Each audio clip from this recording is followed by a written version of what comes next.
Meus irmãos, uma boa noite. Que o Mestre Jesus nos abençoe, nos ilumine, para que, nesta hora de estudo, de reflexão, encontremos orientação adequada às nossas necessidades, nesse nosso jornadear tão importante, que objetiva levar-nos, vagar a vagar, à perfeição. Não há por que duvidar. Somos todos filhos de Deus. Todos vamos chegar a esse destino. Mais tempo, menos tempo, mas todos vamos chegar a esse destino.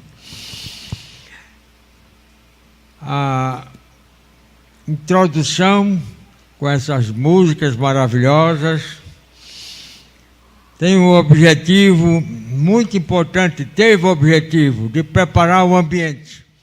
Então, por isso, a leitura de preparação do ambiente vai ser dispensada ou foi dispensada. Nós estamos preparados para receber a mensagem da noite, para assimilá-la e, sobretudo, para buscar colocá-la como diretriz em nosso jornadear na vida. A prece inicial, vamos acompanhar, de Israel.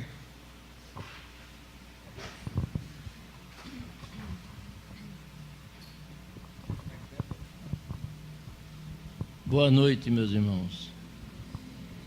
Vamos fechar nossos olhos e, com o pensamento voltado para Jesus Cristo, para Jesus Cristo, agradecendo por mais uma noite de oração, agradecendo ao nosso Senhor Jesus Cristo por tudo que tem nos dado e agradecendo também pela proteção que Ele dá a essa casa de oração, esse centro, agradecendo também pelo apoio que Ele dá aos nossos irmãos mais carentes, mais pobres, que no momento devido à situação desse país, tão mal administrado, mas que eu tenho certeza absoluta que o nosso Senhor Jesus Cristo irá abrir as ideias desse pessoal para que a gente possa ter uma vida melhor, principalmente nossos irmãos mais carentes. E gostaria também de pedir, nesse momento, muita paz para todos nós e que Deus nos abençoe, que assim seja.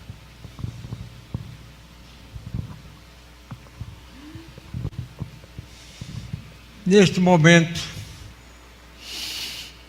estamos vivendo um instante importante em nossa jornada. Um ano está terminando, é um ciclo. Já estaremos no novo ano. Isso leva-nos a refletir. Precisamos compreender melhor a vida, precisamos compreender melhor a nossa posição de aprendizes do Evangelho.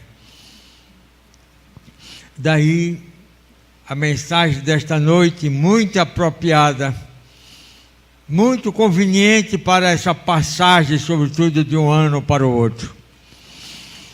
Está a cargo da nossa companheira Eliane Nascimento, e seu título: Nossos discípulos serão conhecidos por muitos se amarem. É isso? Pois é, desculpe.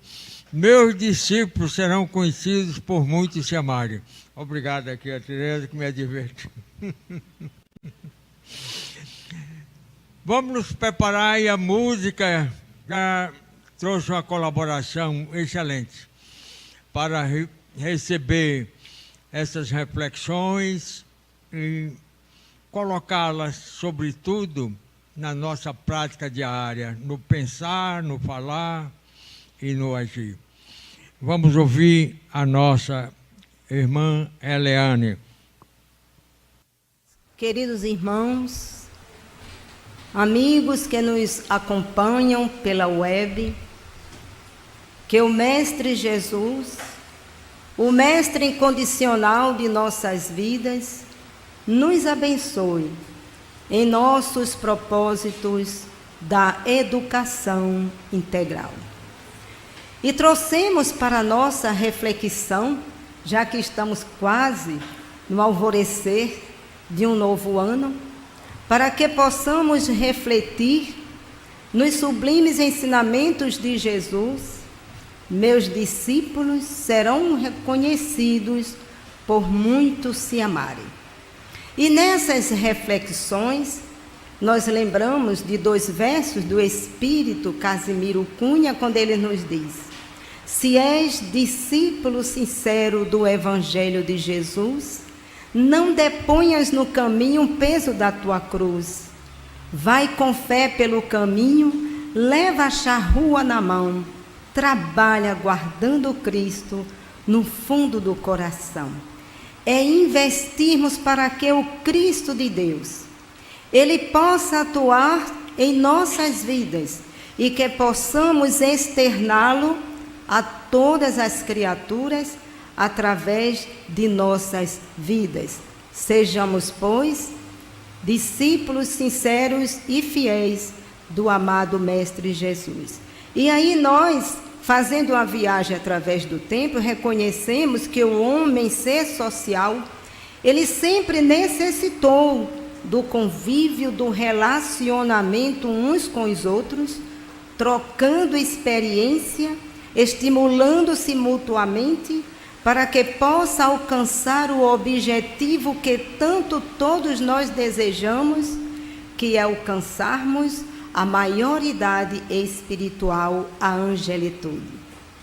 E aí nós lembramos que tem uma mensagem bastante direcionada sobre essa questão do relacionamento humano, na questão 774 do Livro dos Espíritos, quando nos dizem os instrutores celestes: há no homem algo mais do que as necessidades físicas, há a necessidade de progredir. Os laços sociais, eles são importantes, são necessários ao progresso, mas os laços de família tornam esses laços sociais mais apertados. Quis Deus que o homem vivendo em família aprendessem a se amarem como irmãos. Porque esses laços sociais, eles se fortalecem no convívio familiar. Como é que vamos entender esse convívio? Porque o lar, a família, é a célula básica da sociedade. É na família, nesse pequenino grupo social, que vamos desenvolvendo as qualidades divinas, as virtudes do Eterno, que jaz latente em cada um de nós. Herdeiros de Deus, espíritos fadados à perfeição. E é neste convívio, nessa troca de experiência, porque a família, nós vamos, um grupo tão pequenino, vamos fazendo o burilamento, a redenção, aparando as arestas, porque todos nós sabemos que num grupo familiar, nem todos os espíritos são simpáticos. Temos no nosso grupo, porque somos espíritos eternos, individualidades distintas, cada um com suas qualidades, mas também com os seus equívocos, os seus erros de vidas passadas. E juntos precisamos corrigir tudo isso. Então temos 24 horas, 8 horas para descanso, 8 horas para trabalho e 8 horas para outras atividades. Então, já paramos para imaginar, para meditar quanto tempo neste convívio, quantas qualidades divinas nós trabalhamos, investimos, burilamos neste contexto familiar. Porque a família, ela tem um objetivo. É a grande vivência na família universal. Como é que funciona essa vivência na família universal? É o respeito, é a fraternidade, é a união, é a concórdia, é a solidariedade em comum. E sabemos que no grupo familiar ainda não vivenciamos essa fraternidade legítima. Ainda não nos vemos como irmãos, não nos tratamos como deveríamos, porque somos, pelos laços da consanguinidade, nós somos a parentela carnal. Mas, pelos laços da paternidade divina, todos somos irmãos, desde o pequenino até aos maiores, aos mais velhos. E aí onde já começa assim esse processo da educação, a preparação, o burilamento, em especial para as novas gerações. E aí nós queremos assim lembrar o compromisso, a responsabilidade dos pais. Porque o lar não é o espaço físico onde todos estamos convivendo, mas é esse interrelacionamento, esse convívio. Porque para vivenciarmos essa fraternidade como todos nós desejamos, precisamos passar por esse educandário terrestre. Ninguém está na família errada. Somos colocados na família que é necessária ao nosso progresso espiritual, como também ao próprio planeta, que é necessário. Temos o perfil para estudarmos, estagiarmos, trocarmos experiência uns com os outros e estimularmos-nos mutuamente ao progresso. E aí nos diz o Espírito Emmanuel que a fraternidade é o mais sublime sistema de relações entre as criaturas.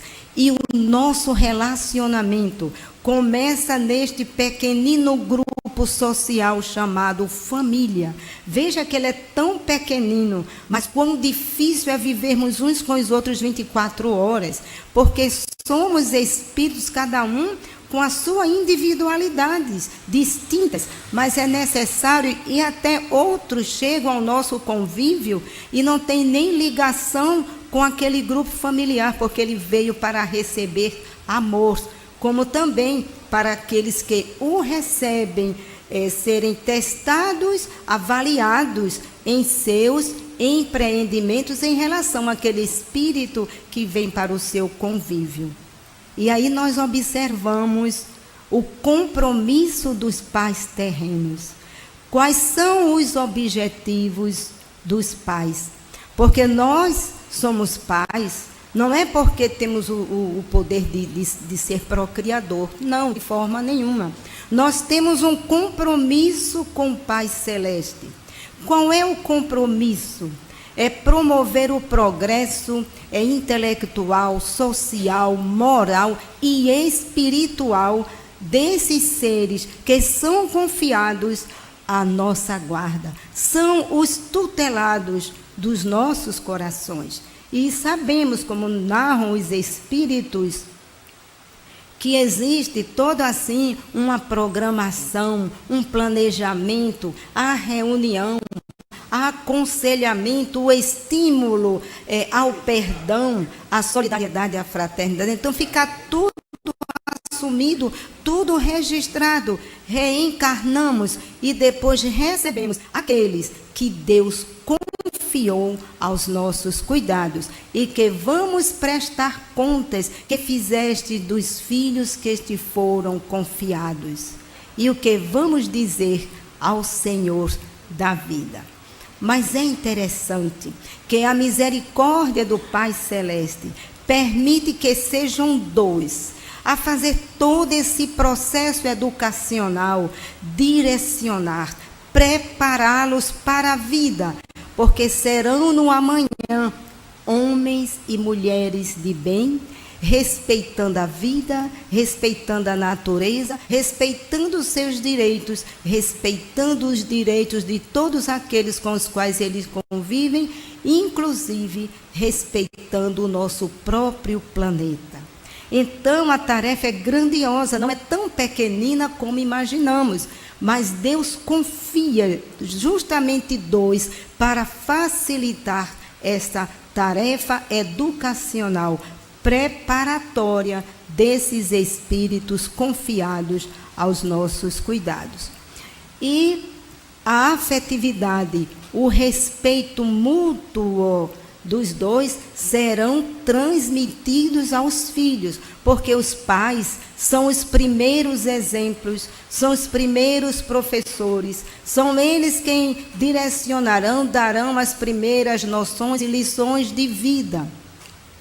E aí nós observamos quantas vezes os adultos, alguém vem procurar o telefone, aí diz assim, diga que eu não estou. A criança vai lá sabendo que está fazendo algo errado e vai dizer, papai, mamãe, vovó, titio, não está. Mas está sabendo que está mentindo. Com que autoridade moral vamos cobrar de nossos filhos um comportamento, uma conduta que nós mesmos não estamos direcionando nem passando para eles?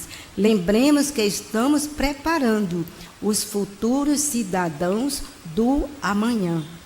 Mas aí na questão 821 do Livro dos Espíritos, os Espíritos nos dizem o seguinte, que as funções do homem e da mulher, elas são muito importantes, elas são necessárias, mas a da mulher é maior ainda, por ser ela quem lhe dará as primeiras noções de vida, até por causa daquela fragilidade dos seres confiados à sua guarda.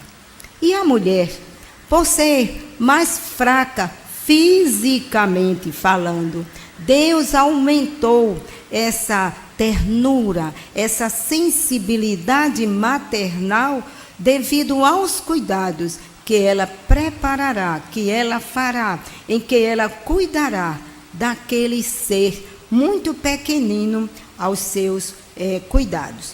Então nós observamos que é grandiosa essa tarefa educacional, sim. Por isso que os pais, eles são missionários da vida, são missionários da educação, são missionários da formação do caráter, da personalidade da criança e do jovem, porque eles são referência, modelos para aqueles com os quais eles convivem dentro de casa. E aí, o amai-vos uns aos outros já inicia nessa pequenina escola chamada família. Não é porque somos pais, tios, avós, que vamos usar de autoritarismo, de prepotência e de abuso de poder. São nossos irmãos, precisam ser direcionados, sim, dar limites, sim, mas daí não passarmos para o abuso, para o excesso e nem para o exagero. Então, todos somos aprendizes na escola da vida. Temos compromisso uns com os outros de promover esse progresso, de nos estimularmos, porque essa escola é a melhor escola onde estamos colocados. E com os colegas, aqueles que fazem parte da mesma classe, necessária para que possamos alcançar o grau de espíritos puros e que sabemos que não é numa única existência. Daí a importância e a necessidade da reencarnação, cujo objetivo é o aperfeiçoamento do espírito. Mas ao alcançarmos a maioridade espiritual, como encontramos em O Livro dos Espíritos, na questão número 11, entenderemos Deus, o compreenderemos e faremos a sua vontade. Qual é a vontade do Pai? É que nos amemos uns aos outros, que sejamos amor, porque todos temos a centelha divina, as virtudes do divino em nossa intimidade, e o amor não poderia ser diferente, como diz o apóstolo João, né? Deus é amor. E o Espírito, Amélia Rodrigues, nos diz o seguinte, que o amor é o primeiro e último passo de todo aquele que busca a perfeição e ruma na direção do excelso Pai. Esta é a nossa meta, este é o nosso objetivo, sim. Deus nos criou por amor, somos amor, nos criou para sermos felizes, mas também para proporcionarmos a felicidade junto àqueles com os quais convivemos, porque nós não somos egoístas, queremos o bem para nós e precisamos também querer para aqueles que convivem conosco, em especial, primeiramente, dentro das nossas casas.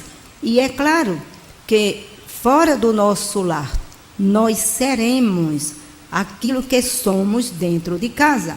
Algumas vezes tem pessoas que dentro de casa têm um comportamento e fora de casa tem outra, mas geralmente nós externamos e somos no trabalho, na comunidade cristã, social, seja ela quem seja, em todos os setores da vida, como também no próprio trânsito. Queremos ver como somos educados, queremos ver como somos discípulos de Jesus. Coloque todos os discípulos no trânsito, e aí nós vemos que cada um fará, pensará e dirá aquilo que é em sua intimidade espiritual. E aí Deus, nosso Pai, por muito nos amar, tem enviado os missionários para nos motivar nessa busca incessante do aperfeiçoamento. Enviou também Moisés, o missionário da primeira revelação, que recebeu os 10 mandamentos, mas Moisés criou também uma lei educativa, uma lei disciplinar, porque era um povo muito rebelde e indisciplinado. E se ele dissesse que era ele quem estava criando aquelas normas, aquelas regras, aquelas leis, com certeza ninguém iria cumprir. E aí ele disse, atribuiu origem divina, para que eles pudessem acreditar e a partir daí começassem a vivenciar, a obedecer. E depois vem Jesus, deixa as altas esferas espirituais, né, assim, um testemunho de muita humildade, de submissão à vontade do Pai Celeste, e por muito nos amar, tanto devotamente e abnegação, vem pessoalmente trazer a boa nova, trazer a segunda revelação divina, trazer esse roteiro divino que nos conduz, que nos orienta todos os passos de nossa vida, sendo ele o roteiro para a felicidade, como se reporta Allan Kardec. Há quanto tempo o Evangelho de Jesus está entre nós? Há mais de 2000 anos. E nós sabemos que ainda não vivenciamos plenamente este código divino trazido, ensinado e vivenciado por Jesus de Nazaré. Então, como vemos, precisamos cada um, discípulo do Cristo, fazermos a nossa parte, procurarmos a cada dia colocar em prática esses ensinamentos de amor.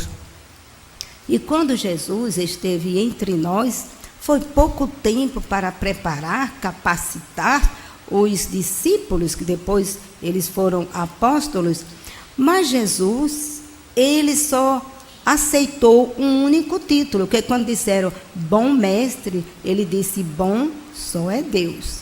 Mas aí ele diz, vós me chamais mestre e senhor, e dizeis bem, porque eu o sou. A nenhum outro chameis de mestre, senão a mim. E o mestre, o que é que ele faz? O mestre, ele educa, ele faz despertar as fibras, as faculdades adormecidas no íntimo do aprendiz, do discípulo. Discípulo é todo aquele que aprende de alguém ou segue os princípios de um mestre. No nosso caso, todos dizemos que somos cristãos. Cristão é todo aquele que segue o roteiro trazido e vivenciado por Jesus de Nazaré. No nosso caso, o nosso mestre é Jesus, modelo mais perfeito que Deus enviou à terra para ser modelo e guia da humanidade.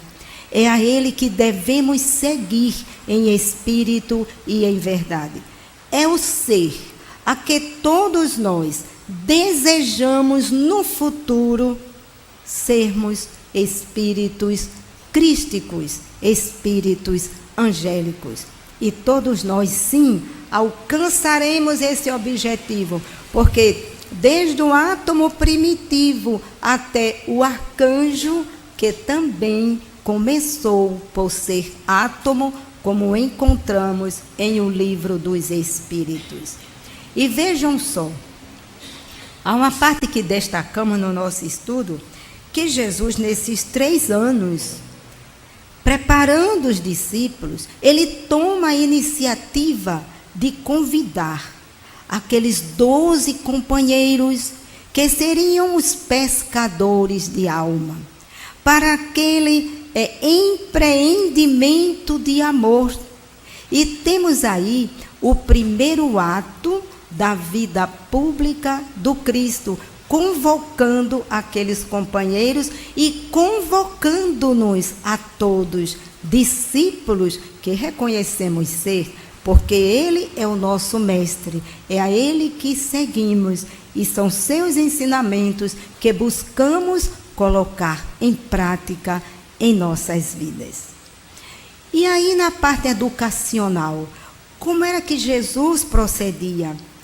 Ele ensinava, ele esclarecia, ele tirava dúvida, ele levava para a parte prática, mas também ele fazia os questionamentos. Ele fazia a avaliação, como era que estavam os seus alunos, os seus discípulos. E aí isso nos faz lembrar de um episódio em que João Evangelista tinha um moço, um discípulo anônimo, que no livro de Leão Tolstói, Ressurreição e Vida, ele conta que é o discípulo anônimo. Aquele moço, ele sempre acompanhava as pregações de Jesus. Mas um dia ele chegou na localidade, e aí tantos necessitados, tanta gente enferma, tanta gente sedenta do pão da vida que é o Evangelho. Aí o que foi que ele fez? Ele foi pregar e foi curar a todos que ali estavam. E aí o que faz João Evangelista? Chega lá e diz para ele: ele não tem permissão nem para pregar, nem para curar, porque ele não faz parte da equipe de Jesus. Ele não foi convidado. O que era que ele estava fazendo ali? E aí vai João, naquele momento que Jesus sempre se reúne com os discípulos para esclarecer, para perguntar. E vai João, achando que fez algo muito bom, e diz: mestre, vimos um homem que estava pregando e curando em teu nome. E veja o que Jesus perguntou: e tu, o que fizeste? Ah, Senhor, eu proibi, porque ele não fazia parte da equipe, ele não foi convidado, porque ele poderia pregar em teu nome e ainda curar. Aí Jesus diz: fizeste mal, porque quem não é contra nós é por nós. E aí Jesus pede que o João vá ao encontro daquele discípulo e que ele está autorizado por Jesus para pregar o Evangelho e curar em seu nome. Então vemos aí neste momento a lição da tolerância, porque nós, em nosso dia a dia, mesmo sendo discípulo de Jesus, nós somos ainda intolerantes, preconceituosos, arrogantes, vaidosos e tantos outros defeitos morais.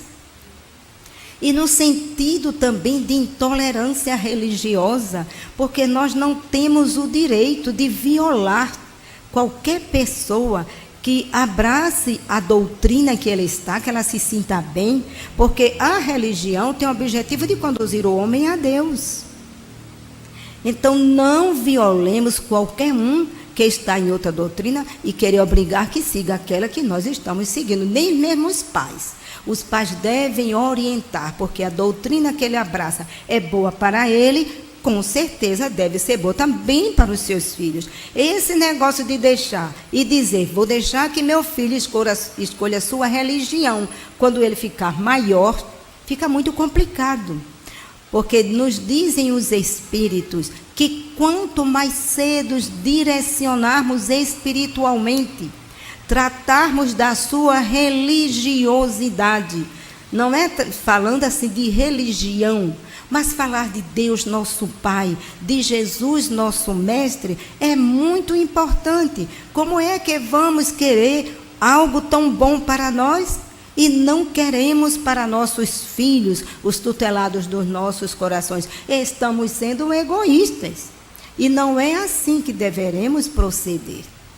Cada espírito está na religião que é necessária ao seu progresso espiritual. Muitos de nós que aqui nos encontramos, a maioria vieram de outras doutrinas. Alguns, quando já reencarnam, já têm até assim, essa possibilidade de reencarnar no lar espírita. Mas nós, que somos bem mais antigos, viemos sim, com certeza, de outras doutrinas. Mas estamos na doutrina espírita porque realmente nos proporciona fé raciocinada. Todos sabemos de onde viemos, porque estamos aqui, para onde iremos, nos dá o conforto, o consolo e a esperança do reencontro com os entes queridos, que não estamos sofrendo aqui a vida toda. A nossa situação será diferente no mundo dos espíritos. Mas aí observamos, no caso do trabalho preparatório de Jesus em relação aos discípulos, a missão. Jesus autorizou que eles fossem, pregassem e curassem em seu nome. Mas, quando eles retornavam das suas lidas, eles iam fazer um relatório do que tinham feito, como tinham realizado, quais os objetivos, se alcançaram ou se não alcançaram, e Jesus sempre acompanhando, orientando, porque eles seriam os continuadores na disseminação do Evangelho, na divulgação da Boa Nova, e eles precisavam ficarem preparados. E aí tem um episódio que nos chama muita atenção. É quando aquele moço que ora caía na água, ora caía no fogo.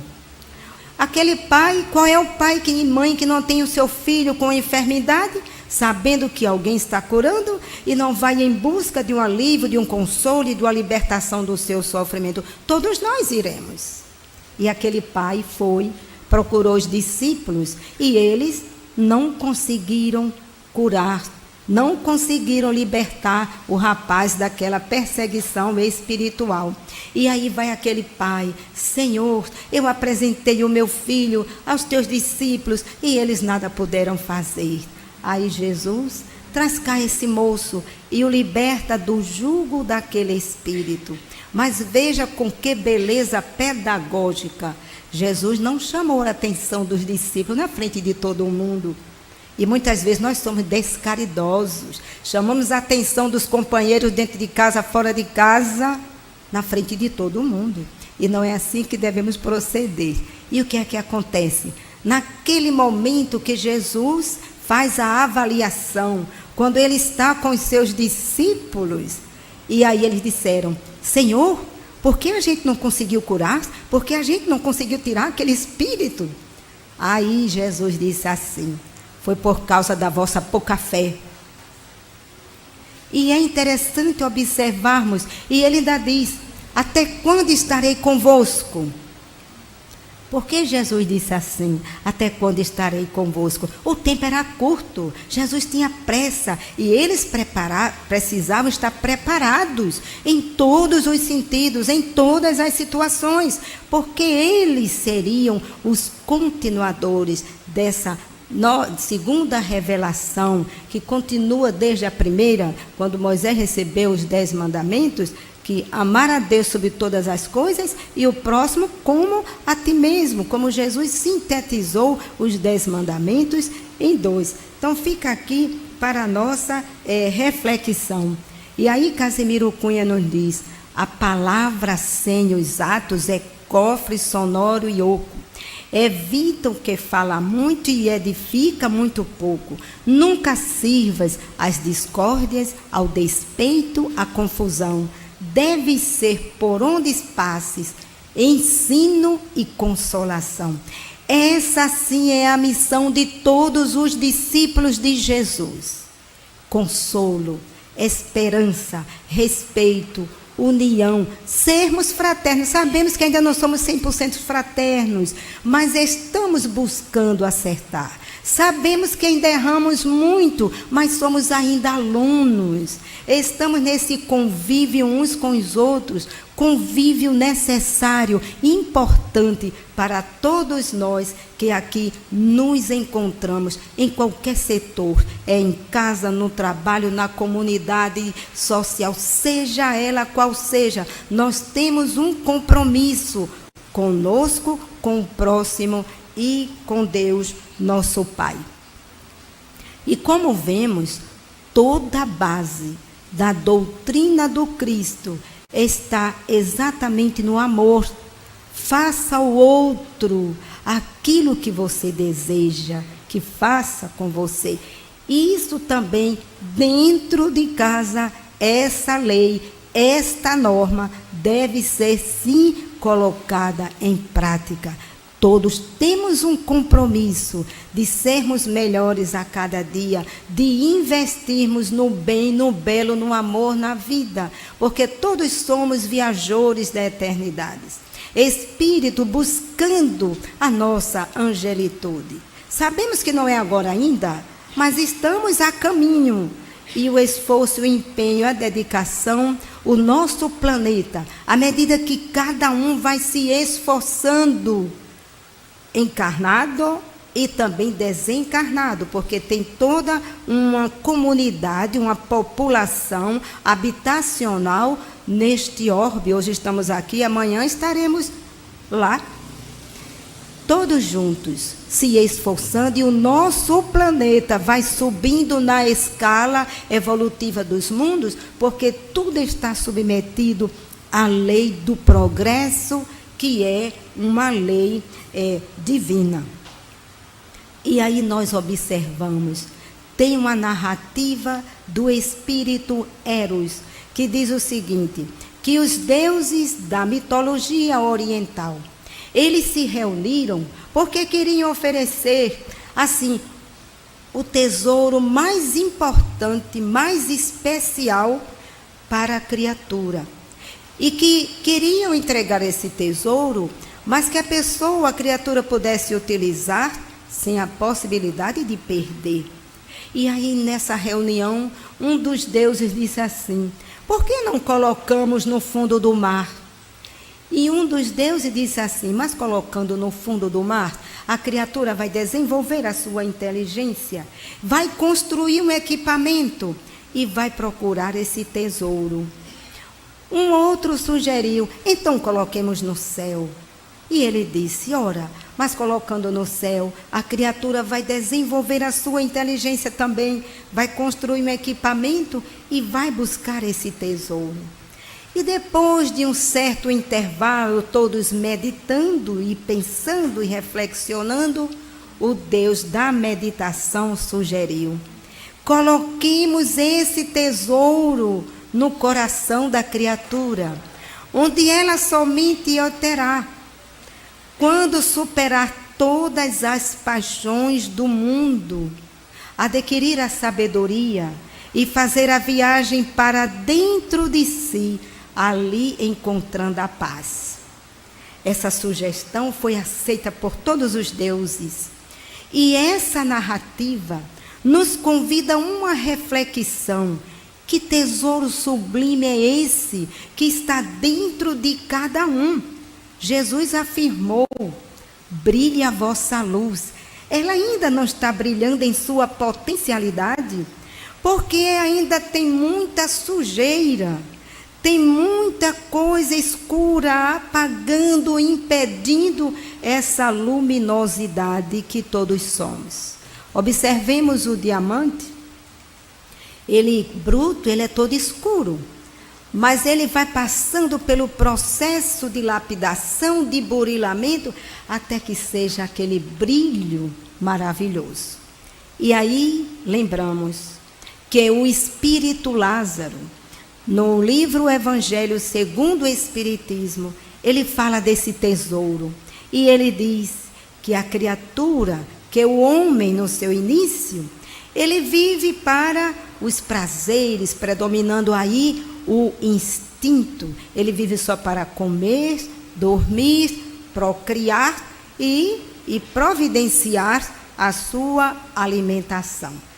Mas esse instinto, ele avançado e corrompido, o homem tem sensações. E nós observamos na atualidade quantos ainda vivem para essas sensações, para esses prazeres do mundo, esses prazeres da carne, esses prazeres materiais. Mas todos estamos a caminho, um mais adiantados, outro mais na retaguarda, mas todos influenciando uns aos outros, porque nós somos influenciados, mas também influenciamos uns aos outros. Somos pequeninos, somos imperfeitos, temos muitos defeitos, mas não esqueçamos que, de certa forma, somos referências para aqueles que convivem conosco. Allan Kardec nos diz que o instinto, ele é o ponto de partida do desenvolvimento intelectual e, consequentemente, o desenvolvimento moral. E esse instinto, ele instruído e depurado, o homem tem sentimentos. Olha que maravilha, quanta trajetória, quanto burilamento para chegar a esse estágio, que não é do dia para a noite, até porque a própria natureza, ela não dá saltos. É através das idas e vindas da reencarnação. E aí o que é que ele diz? Que o ponto delicado do sentimento é o amor. Não o amor no sentido vulgar do termo, porque falamos tanto em amor, mas precisamos nos aprofundar. O que é na essência, na sua intimidade, o amor. Aí o Espírito Lázaro diz que o amor é esse sol interior que condensa todos os desejos, todas as aspirações do espírito no rumo da sua imortalidade, da sua angelitude. Essa mensagem, ela é assim bastante motivadora, estimuladora para todos que aqui nos encontramos. Não somos ainda amor, mas estamos a caminho, e o treino é começando no pequenino grupo, porque todas as experiências, nossa verdadeira identidade, revelaremos no convívio com todas as pessoas, em todos os grupos onde estejamos inseridos, onde estejamos trabalhando. E aí Jesus, com muita propriedade, em muitas passagens, ele diz: o reino de Deus está dentro de vós. Onde é que ele diz que está? Num santuário. De onde? Do coração. Olhe com que beleza. Nós não imaginamos que temos um santuário. E precisamos preservar, trabalhar. Porque Jesus se reporta tanto ao coração em muitas passagens do Evangelho? Porque é a área do sentimento. Quando ele diz, o que sai da boca do homem é o de que está cheio o coração, é porque pensamos e mandamos para cá, e aí sai. E não esqueçamos que quando falamos, como é o nosso tom de voz, o que dizemos, de que forma, de que maneira, porque muitas vezes a palavra, ela é uma seta, depois que ela é lançada, não tem como retornar. E quantas vezes destruímos vidas, sonhos, esperanças com nossas palavras, com nossas ações, com nossos pensamentos. Nós não estamos vendo, mas nós somos acompanhados, vigiados por mentes desencarnadas, como também pelos próprios encarnados. Discípulo de Jesus precisa vivenciar, precisa externar tudo que está aprendendo com o amado Mestre Jesus, se espelhar nesse modelo que o Pai Celeste enviou para nos conduzir e ser o nosso referencial de vida. Como é que estamos convivendo dentro de casa, fora de casa, com todas as pessoas? Nós não vamos ficar questionando a cada um, mas cada um pode fazer uma reflexão, e que maravilha que já estamos chegando ao fim do ano, cada um pode fazer um balanço. Santo Agostinho diz que a gente faça todo dia, mas geralmente nós não fazemos todo dia. Mas agora, vamos aproveitar a oportunidade, vamos dar esse balanço, fazer essa reflexão, nos analisarmos, e a consciência, ela vai mostrar sim onde foi que erramos, onde está o nosso defeito, onde está a nossa imperfeição, sim. E aí a gente às vezes escuta as pessoas dizerem assim: mas fulano mudou tanto. Ninguém muda, nós somos o que somos. Às vezes as pessoas dizem assim: me decepcionei tanto com fulano, quantas amizades, quando elas são assim rompidas, esfaceladas, aí o outro mostra a sua verdadeira identidade. Não é que fulano mudou, ele está passando pelo teste, pela prova, porque todo aluno tem a prova. Nós também que estamos nessa escola abençoada, temos também os nossos testes escolares, sim. Aí as pessoas dizem: fulano mudou. Não. Quando alguém se separa, um dos cônjuges, e tem que dar o direito ao outro, como é que ele vai dar o direito? Como é que o outro vai exigir? E aí cada um vai mostrar a sua verdadeira identidade. Tem um ditado muito antigo que diz assim: quer conhecer uma pessoa? Dê dinheiro, posição e poder. Não é que ele muda. Ali foi o momento do teste, da prova. Ele está sendo testado, porque uma pessoa que não se deixa contaminar por essas coisas vai permanecer a mesma. Ele não vai ser autoritário, prepotente e egoísta, vaidoso e orgulhoso, e por aí vai, de jeito nenhum. Ele vai permanecer na linha dele. Ele vai ser chefe, ele vai ter poder, ele vai ter tudo, mas vai se conduzir. É só nos espelharmos em Jesus de Nazaré. Observemos os atos comuns da vida do Cristo todos os dias. Era sempre o mesmo. Até aquilo que está escrito, que dizem, que ele saiu derrubando lá, chicoteando todo mundo no templo, aquilo não aconteceu. Jesus veio dar exemplo. Naquela época já se vivia assim. Se ele fizesse assim, estava igual aos outros. Então precisamos entender o que é que está escrito, tanto no Antigo como no Novo Testamento. Precisamos buscar a essência de tudo que está ali escrito, analisarmos com olhos de ver, como recomenda Jesus de Nazaré. E aí, como é que nos conduzimos, como é que nos tratamos, dentro de casa, fora de casa, no centro e nos outros setores? Precisamos fazer uma avaliação. Há uma belíssima página do espírito André Luiz, no livro Estude e Viva, que ele diz assim: o espírita na equipe. Essa equipe, meus irmãos, começa logo dentro de casa. Como é que estamos agindo na nossa equipe doméstica? E depois, vamos para o centro, vamos para o trabalho e vamos levar aquilo que nós somos no nosso dia a dia. Meditemos, analisemos. Como é que eu estou neste grupo? Qual é o meu compromisso com este grupo? O que eu quero para este grupo? O que eu posso oferecer neste grupo? Como eu posso motivar este grupo? Porque precisamos observar se estamos falando muito, falando pouco, se é bem ou se é mal. E aí tem aqueles que, todos nós gostamos muito de falar, e tem aqueles que adoram falar da vida dos outros, principalmente na ausência, e que isso é falta de caridade. É só nos colocarmos, sim, no lugar do outro, e lembrarmos que se fosse Jesus, ele não ia alimentar aquela conversação. Ou será que estamos ouvindo e falando construtivamente, ou estamos aumentando a bola de neve da maledicência, das más palestras, das más conversações? Precisamos sim avaliar.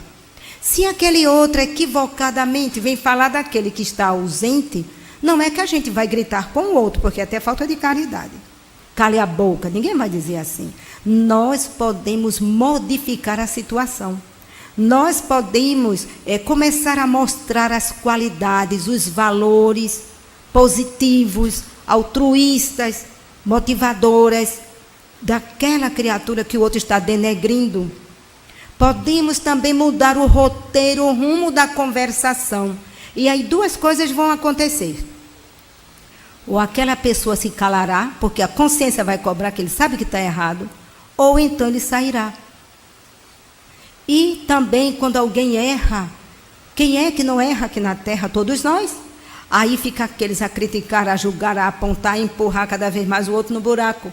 Porque não vamos estender a mão amiga, vamos em busca daquela ovelha desgarrada que se equivocou, se desgarrou, se desviou. Vamos trazê-la de volta ao redil do amado Mestre Jesus, porque todos nós temos também nossas imperfeições para corrigirmos. Temos defeitos também. É uma trave muito grande. Como é que a gente vai ver o argueiro no olho do outro? Sem esquecermos de quando estamos ajudando os outros, estamos também ajudando a nós mesmos. O centro espírita também, uma vez o Fred disse, você acha que é fácil ser espírita? Venha para o centro espírita. Por quê? Porque todos somos alunos, estamos estagiando, estamos trocando experiência, temos defeitos sim, mas queremos acertar, precisamos motivar os companheiros. Se tem aquele que não está conseguindo, vamos motivar, vamos incentivar, vamos mostrar as qualidades nobres que ele tem, vamos fazer que o nosso grupo cresça, para que o amor ele possa brilhar, se externar de cada um, ao invés de ficar criticando e apontando. Isso não edifica, isso não ajuda ninguém.